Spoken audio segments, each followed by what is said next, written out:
Olá, começa agora o Fala Indústria, o podcast da Federação das Indústrias do Rio Grande do Norte, que a cada 15 dias recebe convidados para conversar sobre a nossa indústria, o setor produtivo, a economia do nosso estado e também assuntos nacionais. Hoje, eu, Julisca Azevedo, tenho como companheiro aqui no podcast ele que é o anfitrião da Fierne, o presidente Roberto Serquis. Seja muito bem-vindo, presidente. Obrigado, Julisca. Oportunidade de especial, Demar, aqui com o nosso companheiro de conselho da CNI, armando para um grande evento hoje, daqui a pouco, na Federação. Presidente Roberto, o senhor já adiantou a apresentação, mas eu vou completá-la, né? E aqui também ao nosso lado o jornalista Aldemar Freire, seja muito bem-vindo. Obrigado. E juntos estamos os três pela Fierne para receber esse convidado especial, que é senador, ex-senador, administrador industrial, advogado e político brasileiro filiado ao Podemos, foi ministro do Desenvolvimento, Indústria e Comércio Exterior, é ex-presidente da Confederação Nacional da Indústria por 2 mandatos e atualmente conselheiro emérito da CNI. Está aqui conosco hoje o ex-senador Armando Monteiro. Seja muito bem-vindo. Muito obrigado, é um prazer muito grande participar aqui dessa conversa, especialmente quando se trata da indústria. E é uma alegria estar aqui no Rio Grande do Norte nesse momento. Eu quero cumprimentar a Julisca, eu cumprimentar o Aldemar e uma saudação especial aqui ao nosso presidente da Fierne, nosso anfitrião, companheiro aí de luta do movimento empresarial. Senador Armando Monteiro, o senhor que vem a Natal a convite do presidente Roberto Serquis, especialmente para falar sobre um assunto que está no mundo político e no mundo econômico também, industrial, que é a reforma tributária. E o senhor vem para uma exposição sobre como a reforma tributária vai afetar a indústria do nosso país e, consequentemente, claro, a do Rio Grande do Norte também. E eu começo lhe perguntando isso. O que a indústria pode esperar da reforma tributária que está em tramitação no Congresso Nacional? Olha, eu acompanho esse tema há muitos anos no parlamento, no exercício da liderança empresarial, por identificar que esse é um tema particularmente importante para o setor industrial. Todos nós já nos demos conta de que a indústria tem que ter um papel central no desenvolvimento do país. E sabemos também que a indústria de transformação vem perdendo força no Brasil. Ou seja, nós caminhamos ao longo desses últimos anos no sentido de ver as bases da competitividade da indústria se erodir. E uma das razões é exatamente o sistema tributário atual, que é um sistema caótico, disfuncional, complexo, que penaliza o setor produtivo.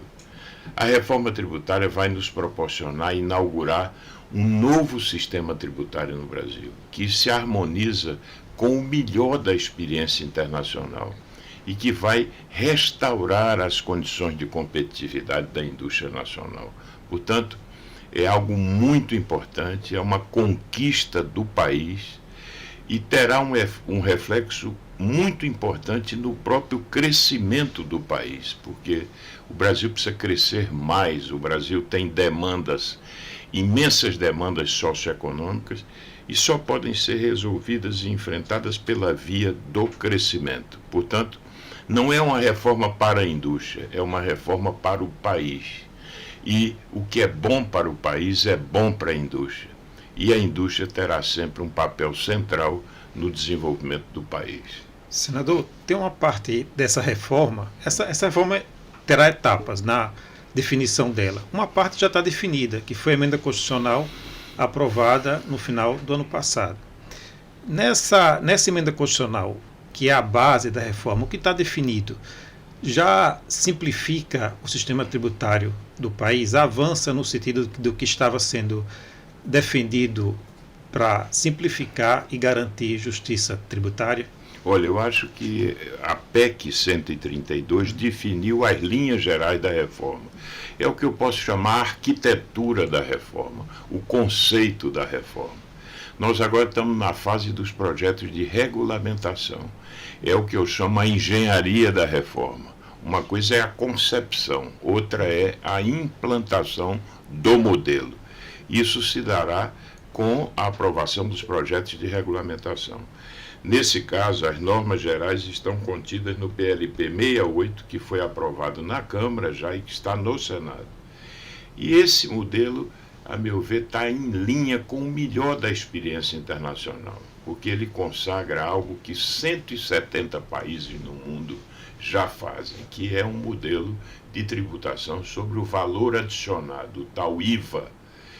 É um modelo mais adequado, é um modelo que estimula a competitividade, é um modelo que elimina a cumulatividade, que é um fator que subtrai competitividade, os tais resíduos tributários que não são desonerados ao longo da cadeia. Esse modelo hoje onera as exportações, nós vamos desonerar as exportações. O sistema novo estimula os investimentos, promove uma imensa simplificação. Nós vamos reunir 5 tributos em 2. Nós vamos reduzir, eu diria que de forma muito expressiva, a litigiosidade, porque como temos hoje um sistema complexo, isso nos conduz a um contencioso imenso, a uma grande litigiosidade.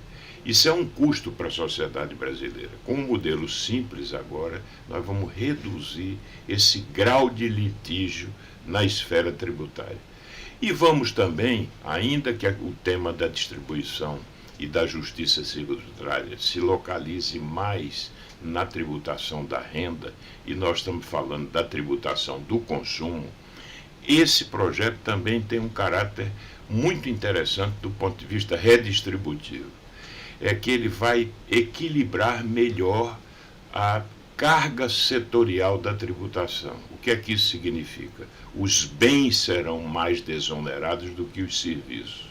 E como os bens estão muito mais presentes na cesta de consumo das pessoas de menor renda do que os serviços, isso significa que nós vamos tornar os bens mais acessíveis para a população de mais baixa renda. Então, além de favorecer a competitividade, é também uma forma de garantir reduzir a regressividade do sistema tributário atual, que penaliza os mais pobres, que penaliza os setores de menor renda. Nós somos o podcast Fala Indústria e você que nos acompanha, estamos hoje aqui recebendo e nessa transmissão pela Jovem Pan Natal, na Band Natal, também no canal do YouTube Sistema Fierne e no Instagram do Sistema Fierne, com o senador Armando Monteiro, que é conselheiro emérito da CNI, e está trazendo para a gente informações e seu ponto de vista sobre os impactos da reforma tributária na indústria. Mas eu queria puxar também o presidente da Fierne, Roberto Serquis, que está aqui conosco nesse programa especial, e perguntar, presidente, a reforma tributária prevê que até 2030 sejam extintos os incentivos fiscais dos estados, né, e que haja uma unificação com relação a isso, os incentivos que garantem, por exemplo, que a indústria esteja em alguns setores que no Rio Grande do Norte existem, passariam a não existir mais, haveria igualdade entre os estados. Como é que o senhor vê essa perspectiva e o que o Rio Grande do Norte precisa fazer de dever de casa até lá para poder garantir a força e a permanência da indústria? Julisca, o senador Monteiro falou muito bem sobre essa questão da distribuição equitativa do ônus tributário. Isso é uma das premissas da reforma tributária. E na hora que fala do fim da guerra fiscal, o fim dos benefícios, isso também vai trazer um outro cenário de trabalho que é preciso que todos os estados tenham essa visão adiante, que é exatamente preparar os seus municípios, as suas regiões, para a questão da vocação, né? Haverá um fundo e o senador pode falar, inclusive, sobre esse item, haverá um fundo de compensação, porque nós sabemos que também tem aquelas empresas que precisam, que hoje têm benefícios, que precisam ser mantidas no próprio estado. Então, muitas vezes se apavora-se com isso, mas isso não é hoje está contemplado essa compensação, porque aí a gente vai manter aquelas empresas que já estão aqui, mas nós vamos ter condições de ir um pouco mais além, porque nós vamos ter utilizar a vocação de regiões para melhor trabalhar e melhor levar, inclusive, a interiorização da própria indústria, né? Respeitando as vocações de todos, o ambiente de negócio. Então, eu vejo que nós temos que criar no estado do Rio Grande do Norte, eu tenho dito isso, inclusive a Federação da Indústria já entregou ao governo do estado uma minuta de proposta de política industrial, exatamente para que seja definido diretrizes, metas, para que a gente possa exatamente preparar após o processo de transição da reforma tributária. Então, esse é um trabalho que já está sendo construído no Rio Grande do Norte, exatamente pensando nisso aí, para que a gente possa ter realmente o resultado, os reflexos de todo esse trabalho que nós estamos fazendo. E o presidente Monteiro foi muito firme nessa situação que a simplificação, a unificação dos impostos é um ponto positivo da reforma, né? Claro que ele abre a competitividade, mas toda essa mudança que está sendo desenhada, ela traz também outras estradas a serem percorridas. E aí onde entra exatamente a importância de uma política industrial como lei, porque aí não é uma política é uma política de Estado. Então fica muito mais forte, muito mais eficaz quando você tem e perene quando você tem assim definido, e a reforma tributária também tem essa consequência prevista. Senador, e se o presidente quiser também intervir nessa pergunta, né? Como o senhor falou, o modelo está definido, né? Mas agora está sendo discutida a regulamentação. A Câmara já aprovou um projeto, foi para o Senado. Esse projeto que foi aprovado na Câmara mantém esse espírito da reforma, como foi aprovado no modelo? Tiveram muitas discussões, tem inclusive uma discussão sobre os regimes especiais, se foi excessivo ou não, e o que é que pode ser modificado no Senado para aperfeiçoar esse projeto. Inclusive, pode ser uma oportunidade para os estados nordestinos, porque o peso no Senado, cada estado tem o mesmo número de parlamentares, pode ser inclusive uma oportunidade para os estados do Nordeste defenderem alguma mudança que possa beneficiar, que na Câmara talvez tenha passado, que não atenda os interesses da região. Complementando essa análise que Roberto fez sobre a questão do desafio agora de fazer a política de desenvolvimento regional sem os incentivos, ou seja, sem o velho repertório dos incentivos, eu entendo que os incentivos fiscais cumpriram durante muito tempo um papel importante, porque na medida em que o Nordeste era carente de infraestrutura, não tinha um grande mercado para oferecer às empresas e muitas vezes nem tinha disponibilidade de matérias-primas, para trazer indústria para o Nordeste era necessário oferecer, sim, incentivos para, por assim dizer, comprar empregos. Mas o fato é que o tempo passou e essa guerra se revelou esgotada. Por quê? Porque os estados desenvolvidos passaram a oferecer incentivos também. Então ficou uma guerra do perde-perde. Os estados menos desenvolvidos abrem mão de suas receitas tributárias, ao mesmo tempo são muito demandados para fazer investimentos de infraestrutura, e aquele diferencial que a região oferecia já não existe mais, dado o acirramento do que se chamou a guerra fiscal.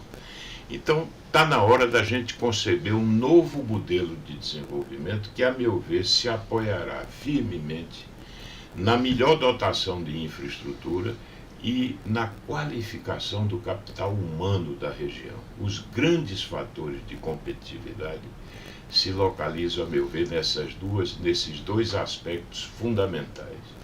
O mercado regional, nesse tempo, se expandiu.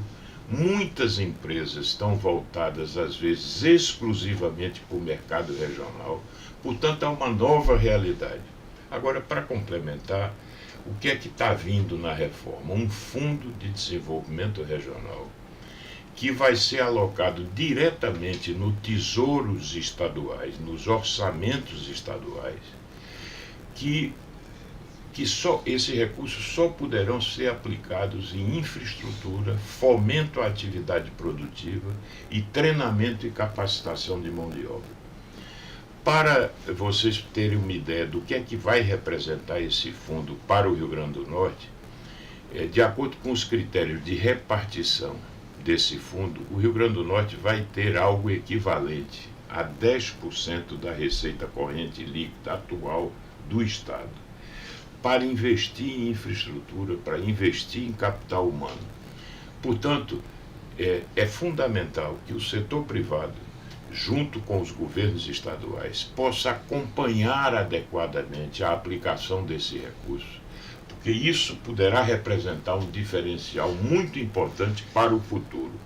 Então nós estamos saindo daquele estágio da guerra fiscal para um novo momento, e a reforma tributária está oferecendo um instrumento importante, que é esse Fundo de Desenvolvimento Regional. Esses recursos não poderão ir para custeio, por exemplo, folha de pagamento, manutenção da máquina, não poderão ir, só investimento. Você lembra um ponto muito importante: esses recursos estão vinculados constitucionalmente a essas aplicações que eu falei: infraestrutura, fomento à atividade produtiva. Aí você dirá, na prática, se um determinado governo estadual entender que há um projeto estratégico para o Estado, para trazer uma empresa importante para o Estado, uma empresa que viesse a produzir chips no Rio Grande do Norte, através desse modelo, o próprio governo estadual poderia aportar recursos diretamente nessa empresa. Então, trata-se de produzir incentivos de uma outra forma, não mais no sistema de preços, via incentivos e deduções fiscais, porque esse modelo distorce a concorrência empresarial. Eu tenho incentivo, não posso concorrer com quem não tem. Nesse novo modelo, o Estado pode aportar recursos diretamente no capital de uma empresa para atrair um projeto estratégico para o Estado. Agora, o que não é possível é aplicar em custeio, é ir para o ralo do custeio. Tem que ser um fundo destinado a investimentos estratégicos. Mas a sua pergunta, eu estou lembrando que você indagava sobre os pontos de aperfeiçoamento agora na regulamentação. E eu acho que sempre existe algo que pode ser melhorado, mas já me ensinaram desde cedo que o ótimo é inimigo do bom. No trânsito político das propostas, algumas concessões têm que ser feitas, porque se não fossem feitas, nós não teríamos a reforma. Agora, elas têm um limite, que é aquele limite em que você termina descaracterizando a própria proposta ou desvirtuando a própria proposta. Considerando o que foi aprovado na Câmara, eu diria que o essencial da reforma, daquilo que o comando normativo da PEC fixou, isso está preservado. Agora, quais são os pontos de preocupação? É que ampliou-se os regimes especiais, algumas exceções adicionais foram dadas. Isso termina, como na história da meia entrada, isso termina onerando o preço da entrada, ou seja, qualquer concessão que você faz no sentido de dar um tratamento especial a algum setor vai refletir na alíquota padrão do imposto. Então nós estamos tendo uma alíquota mais alta do IVA exatamente porque foram abertas exceções que termina por onerar a maior parte dos contribuintes. Inclusive, senador Armando, um dos discursos dos críticos da reforma, que ainda não se concluiu, mas já é exatamente de que esse excesso de regimes de exceção acabaria fazendo com que o brasileiro pague mais impostos, pelo menos de imediato, no período de transição da reforma. O senhor tem essa visão também? Olha, eu acho, Julício, que você toca num ponto muito importante. O debate público, às vezes, é meio enviesado. Eu vejo, por exemplo, os críticos da reforma, e olhe que tem muita gente que é contra a reforma. Eu diria que há uma coalizão de interesses, às vezes, contra a reforma, que partem de setores nitidamente identificados. Ou seja, algumas áreas do setor de serviços, algumas pessoas que hoje são sócias da complexidade do sistema atual. Mas eu diria o seguinte: quando se diz que nós vamos ter uma das alíquotas mais altas do IVA no mundo, parece que isso decorre da reforma em si mesmo. Não é. É que o Brasil já tem uma das mais elevadas tributações sobre o consumo do mundo. Só que hoje o consumidor não sabe sequer qual é a carga real de impostos que ele paga, porque a tributação é mascarada, é opaca. Você tem cumulatividade, o efeito da cumulatividade que não está na alíquota. Você calcula um imposto e integra a base de cálculo de outro imposto. Portanto, você não sabe exatamente, pode-se ter a certeza de que a alíquota nominal não é a alíquota real. Agora, o imposto será calculado por fora. Um imposto não pode mais integrar a base de cálculo de outro imposto. Portanto, nós vamos ter mais transparência. E essa alíquota, ainda que elevada, porque nós estamos partindo de uma base que já era elevada, ela será absolutamente, ela corresponderá à efetiva carga tributária do país.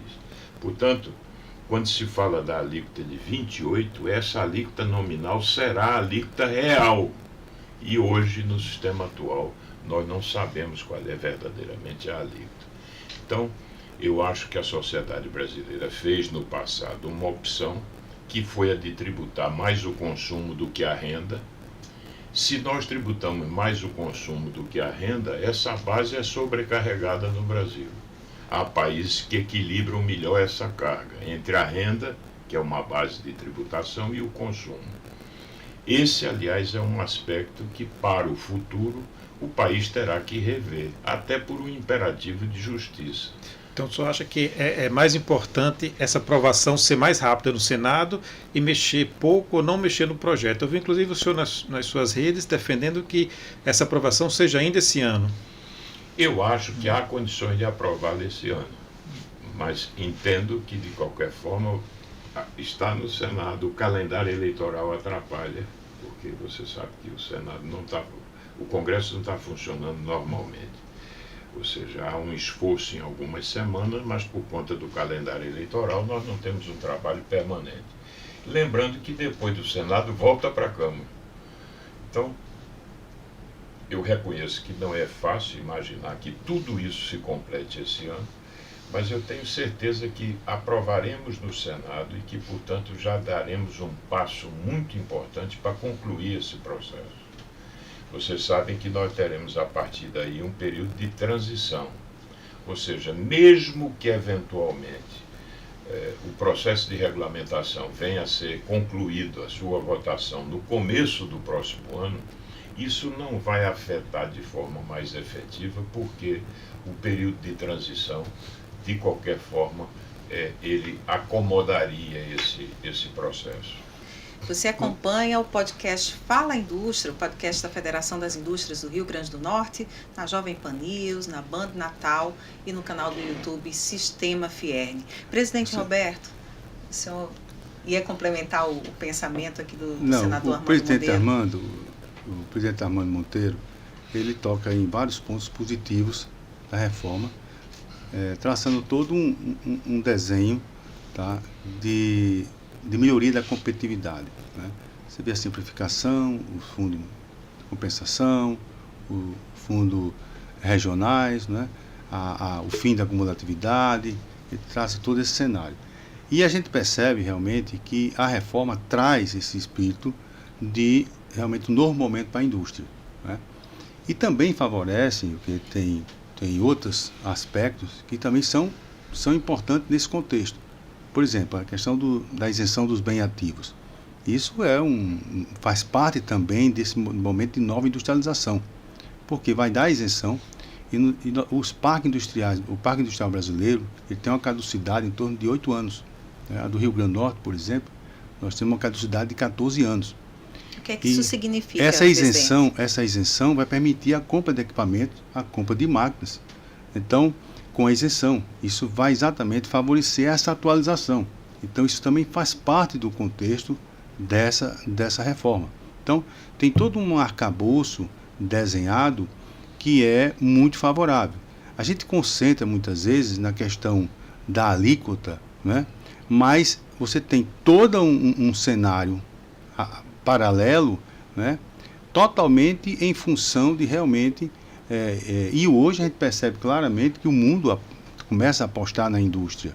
E cai, nesse momento, importante também a reforma, porque chega exatamente nessa nova tendência, né, de colocar a indústria de transformação como um ponto de lança, como foi há 4 décadas atrás.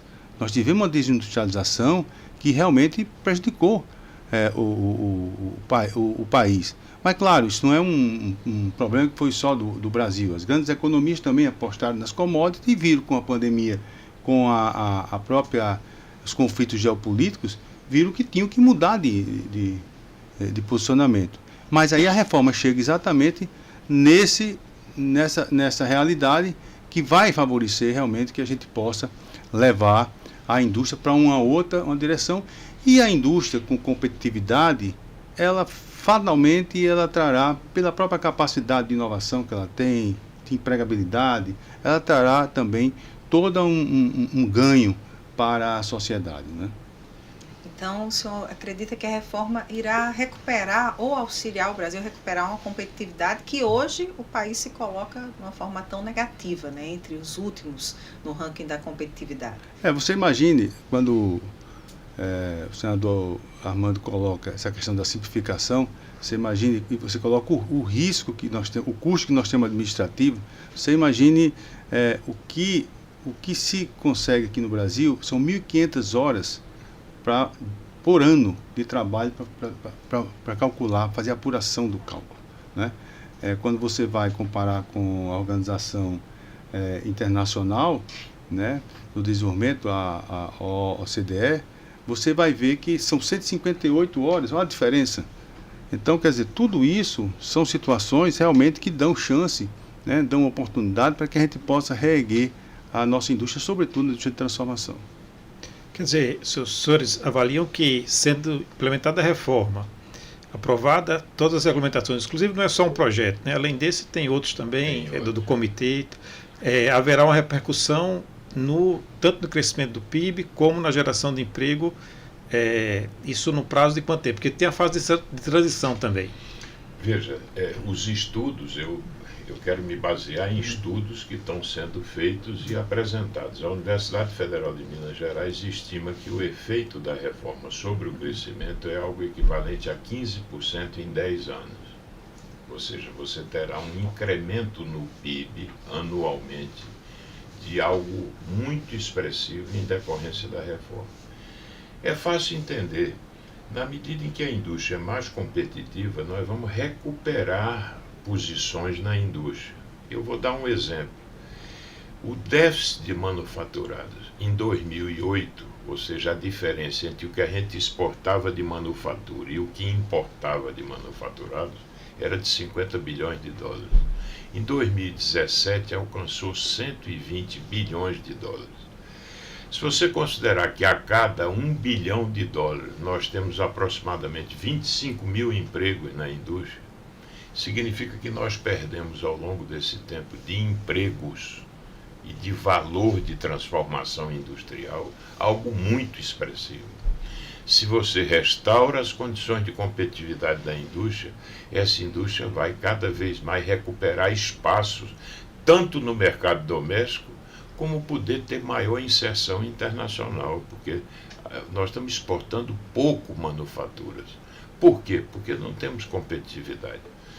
Tem um ponto que o presidente Roberto assinalou muito bem, que é o fato de que ela vai desonerar investimento. O Brasil é um país que se dá ao luxo de tributar o investimento. Ninguém faz isso, isso é algo burro. Porque na medida que eu vou comprar uma máquina para produzir bens, eu tenho que tornar a aquisição da máquina mais barata e não mais caro. Então, por exemplo, uma planta siderúrgica, se você implantar a mesma indústria no México ou no Chile, o investimento é desonerado em relação ao nosso uns 10%. Por quê? Porque o Brasil tributa bens de capital, tributa investimento. A reforma vai resolver isso. Nós estamos desonerando os bens de capital. Quando o presidente Roberto assinala que as máquinas têm uma idade média do Brasil de 14 anos, significa que um obsoletismo crescente na indústria. Como é que a indústria pode ser mais produtiva se nós estamos com máquinas mais velhas em relação à concorrência? Portanto, estimular os investimentos, desonerar os investimentos, é algo que vai concorrer para a modernização da indústria brasileira. Portanto, eu não tenho nenhuma dúvida que isso tudo vai refletir-se numa maior taxa de crescimento do país. Presidente Roberto Serquis, o senhor preside a comissão da micro e pequena indústria da CNI, da Confederação Nacional da Indústria. E como é que o senhor enxerga a reforma para a micro e pequena indústria? Para aquele empresário que tem uma empresa de menor porte, ele também será beneficiado, ao seu ver? A micro e pequena empresa, e vamos concentrar muito propriamente na questão da empresa que são do regime simples, elas, pouco alteração ocorreu em relação a essas empresas do Simples, né? Mas, mesmo assim, elas têm 2 pontos que são muito importantes, que saiu como um ganho para essa empresa. O fim da substituição tributária e também o fim do pagamento da diferença de alíquota, a partir do momento que chegou o fim da cumulatividade. Então, isso trouxe esse benefício também. Então, as empresas do Simples, que são realmente as pequenas empresas, né, elas o MEI não tem nenhuma alteração, mas as empresas do Simples, elas têm sim essa vantagem competitiva e elas vão ficar então no seu campo de atuação, tá, preservado. Perfeito. Nós, infelizmente, chegamos ao final desse bate-papo tão rico, com tanta informação sobre a reforma tributária, a indústria brasileira, a indústria do Rio Grande do Norte. E você que está nos acompanhando, que nos acompanhou até agora na Rádio Jovem Pan, na Band Natal, você pode assistir na íntegra o evento Reforma Tributária e seus impactos para a indústria, promovido pela Federação das Indústrias do Rio Grande do Norte, no dia 2 de setembro. Ele está totalmente disponível no canal do YouTube Sistema Fierne. E lá você pode acompanhar a exposição do presidente Roberto Serquis, a exposição do senador Armando Monteiro, do secretário do Ministério da Fazenda, Bernardo Api, e do secretário aliás, o presidente da Concefaz, o secretário da Fazenda do Rio Grande do Norte, Cadu Xavier. E também a opinião de industriais e das pessoas participantes do evento. Confira tudo isso na íntegra do canal do YouTube Sistema Fierne. Obrigado pela sua companhia, obrigado ao presidente Roberto Serquis, ao senador Armando Monteiro, Aldemar, pela companhia aqui também na entrevista. E encontramos você na próxima edição do Fala Indústria. Até lá!